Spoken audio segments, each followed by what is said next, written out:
Bonjour, je suis le docteur Marco Solmi, psychiatre au Centre régional de traitement des troubles de l'alimentation de l'hôpital d'Ottawa. L'hyperphagie boulimique est un trouble mental grave qui se caractérise par des épisodes réguliers d'ingestion d'une quantité excessive de nourriture sur une courte période, souvent avec un sentiment de perte de contrôle. Nous avons tous des comportements alimentaires différents, mais qu'est-ce qui fait de l'hyperphagie boulimique un trouble?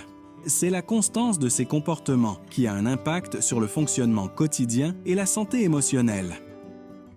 Les causes exactes de l'hyperphagie boulimique ne sont pas connues, mais plusieurs facteurs peuvent contribuer à son développement.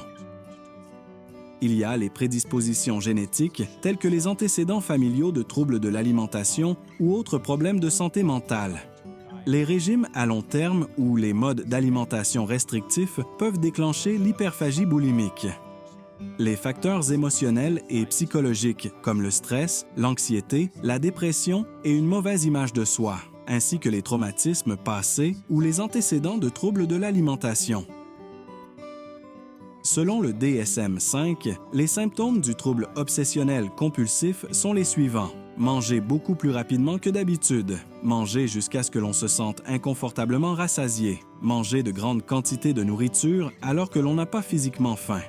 Manger seul par gêne, se sentir dégoûté, déprimé ou très coupable après coup. Les personnes souffrant de troubles de l'alimentation ressentent souvent de la gêne ou de la honte suite à leurs excès alimentaires.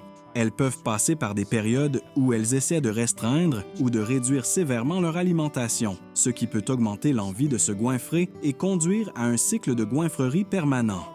Il existe plusieurs traitements efficaces pour l'hyperphagie boulimique, tels que les traitements psychologiques et les traitements pharmacologiques.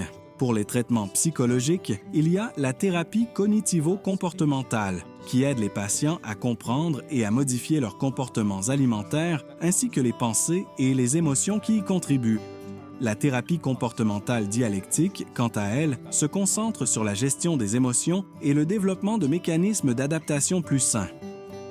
Enfin, la psychothérapie interpersonnelle vise à améliorer les relations et le fonctionnement social, ce qui peut contribuer à réduire les comportements de frénésie alimentaire.